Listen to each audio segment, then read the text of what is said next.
Ennesima tragedia nel Mar Mediterraneo. Il mare ha infatti consegnato 5 morti per questa sciagura, recuperati dalla Guardia Costiera italiana che li ha soccorsi in mare. Altro dramma dei 5 morti che si assommano agli arrivi nell'isola di Lampedusa e soprattutto nell'hotspot di Contrada Imbriacola, dove la situazione è diventata difficile.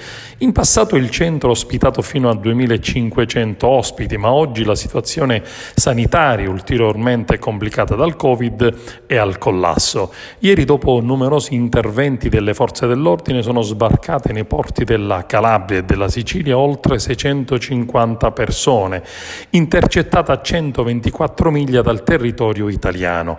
I 5 morti sono stati trasferiti a Messina, il tutto avvenuto sotto il coordinamento del soccorso della Guardia Costiera italiana, con l'intervento di alcuni mezzi di pattugliamento e un elicottero che dall'alto ha controllato la situazione.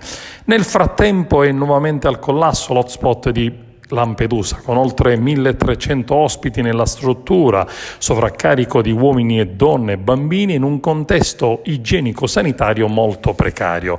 La nuova amministrazione comunale nell'isola dovrà affrontare questa problematica, cercando di individuare soluzioni alternative per non appesantire il centro di accoglienza, in un momento altissimo per la stagione turistica e soprattutto in un momento di crisi della politica italiana con le dimissioni del governo Draghi.